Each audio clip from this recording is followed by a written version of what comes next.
The media is still very upset that Donald Trump held a rally in the Ghetto this week in the South Bronx, and they're confused why so many black and Hispanic voters are warming up to him and leaving the Democrat Party. It's too much crime. Everything is going downhill. The economy is going bad. The food is expensive. It's like affordable housing is not for everybody. It's just horrible. I want food to go cheaper. The gas, I want gas cheaper. When I came and he was the president, the gas was a lot cheaper than it is right now. Now we're becoming the Bronx second-class citizens. We have this influx of migrants that are coming in. Criminal invaders. And they're getting everything. And everyone in the Bronx, in the city of New York, is forgotten. Tell us, lady, why are you so concerned about what you saw at the rally? A lot of the people I talked to were first-time voters. Some had never been to a Trump event before. Some had voted for Obama twice and voted for Biden and are now saying they are going to vote for former President Trump in November. But haven't they heard about the mean tweets that he's posted and the things that he said about illegal aliens? Are these voters just not offended at all by those types of comments and some of the actions he took as president? Yeah, no, I will say I talked to these voters about the Central Park Five. I talked to them about some of the comments that he's made and the policies beyond rhetoric, right? They are just so focused on what their lives are like right now, what they can feel tangibly, that when I push back with those comments, they shut that down. They said, listen, he might say some stuff that's offensive, but at the end of the day, I feel like my life was better under former President Trump than under President Biden. And I take all of the points that we're hearing here, but this is what I hear from voters consistently. And we see this reflected in the data as we're seeing these numbers of black and Hispanic voters sort of getting chipped away from the Democratic Party and moving towards Trump. A lot can happen in the next 6 months, but I just see this consistently as I talk to these demographics. Here's a CNN bimbo being told the bad news by the network's resident statistician, who is the only person on the entire network who doesn't lie with every breath. It's a miracle that they haven't fired him yet, but they need somebody who is an expert on polls and on statistics to report things, as bad as that news is for clown news viewers. The effort that Donald Trump and his campaign have been making to try to make inroads with black and Hispanic voting communities, you see that with this attempt to go into the deep blue Bronx. The Ghetto, the South Bronx. He went into the Ghetto. You actually think there's a larger story at play here that people aren't talking about? Yeah, I think there are a few things. Number one, guys, if we could just put this newspaper up on the screen. Look, this is Donald Trump's hometown paper, the New York Post. He got the headline that he wanted out of this. It says Uptown Funk, by the way. Donald Trump storms the Bronx with Love Fest. What are the trends you're seeing among Hispanic voters this year? Yeah, so we saw a trend among Hispanic voters from 2016 to 2020 where they became less Democratic. Look at the trend that we're seeing right now in the polling, right? So if you look back at Hispanic voters at this point in the 2020 cycle, Joe Biden had a 25-point lead. Look at where that lead is today. It's just 7 points. Donald Trump right now at 44%, if that held, would be the best performance for a Republican candidate among Hispanic voters since George W. Bush back in 2004. And this is part of a larger trend line, Kate, that we're seeing among non-white voters. We see it among black voters as well. We've discussed that on this program before, whereby they're much more favorable to Donald Trump than they were 4 years ago. And of course, Donald Trump did better amongst both of those groups in 2020 versus how he did in 2016. Look at her. She's trying to brace herself. She can't even believe what she's hearing. In case you missed it, be sure to watch yesterday's video that I did on the initial media meltdown over Donald Trump showing up to the Bronx for his rally in the Ghetto. And I forgot to include this clip in there, which you definitely got to see. Here as well as rapper Chef G. Does everybody know Chef?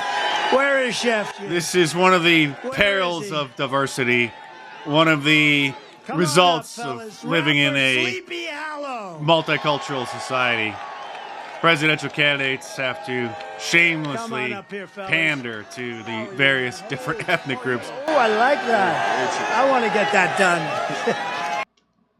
I like that. I want to get that done. He's talking about the rapper's grill in his teeth. This is actually sad, but unfortunately, at this phase in the decline of America. This is how the game is played.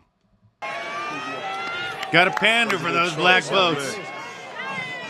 One thing I want to say. One thing I want to say. They always gonna whisper your accomplishments and shout your failures. Trump gonna shout the wins for all of us. Do you have any words of wisdom you would like to add to that, Mr. Sleepy Hollow? Make America great again. Thank you. But Donald Trump's got to do what a politician's got to do in our wonderful, diverse society. And it turns out that both of those nice young men have been indicted for connection to a gang murder. This from the New York Times. Courting black voters. Trump turns to rappers accused in gang murder plot. Of course, all rappers used to love Donald Trump until he ran for president in 2016. And then the mainstream media told the mainstream rappers how to think.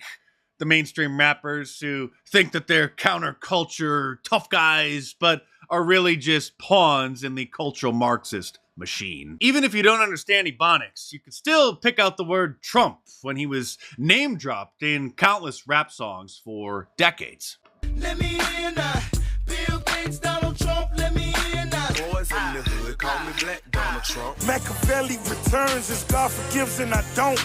Resurrection of the real, time to get richer than Trump. I made $1 million on that corner doing Donald Trump notes. Take over the world when I'm on my Donald Trump. Boy, I got money like Donald Trump. Before I die, I want a mansion and a Lamborghini. A bank account so fat that Donald Trump would want to be me. I'm like Donald Trump. I'm like Donald Trump. Even rapper Snoop Dogg is back on the Trump train after depicting himself doing what gangster rappers do to Donald Trump in one of his old music videos, because Trump commuted the sentence of the co-founder of Death Row Records, who was in prison for years and years. That's where Snoop Dogg got his start as a rapper. And that's what pandering to the black vote means in a wonderful multicultural society, is letting black criminals out of prison in order to get black people's votes. As usual, there were some disputes over the crowd size, with the media trying to downplay the popularity, without mentioning that the permit actually only allowed 3,500 people into the park area, because every single one of these people had to go through metal detectors in order to gain access to this area. And I think they even exceeded that. But there were also people outside of the barriers that just came to the park because they wanted to hear Donald Trump's speech, even if they couldn't really be right there in the vicinity. Meanwhile, Joe Biden can get a crowd of 35 people to come to his events. This was New Hampshire earlier this week. Trump could clearly find a friendlier city for a rally. What do you think is behind this decision to go to Crotona Park?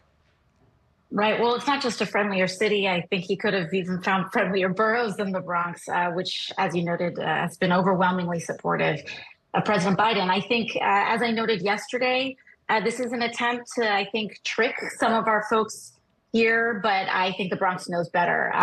He's just trying to trick people. In case you missed it, you should know that New York Governor Kathy Hochul called all Trump supporters clowns. This is the same woman who said this about Bronx residents just a few weeks ago. Young black kids growing up in the Bronx who don't even know what the word computer is. They don't know. They don't know these things. And I wanted the world open up to all of them. That is probably the most racist thing that a politician has said in the last 60 years. But go ahead, keep calling Donald Trump the racist. It seems to be working so well. But to be losing by this margin, that is unsustainable at this point for an incumbent. For Joe Biden, according to the polls, they're getting nervous. And this Memorial Day weekend, you can get free shipping on any of my t-shirts at markdice.com by using the promo code BACKFIRE at the checkout. So order your Sorry No Vacancy Deport Them All shirt, your Wanted for President shirt, which I did see numerous people wearing one from the footage that I saw of the Bronx rally, a Trump 2024 shirt, Conspiracy Theorist Right shirt, the classic F Joe Biden shirt, or any of my awesome designs. All available in a t-shirt, long sleeve, and a hoodie, and most of them in a whole bunch of different colors as well. So head on over to markdice.com or click the link in the description below. Enter the promo code BACKFIRE at the checkout to get free shipping this weekend in the U.S. and check them out.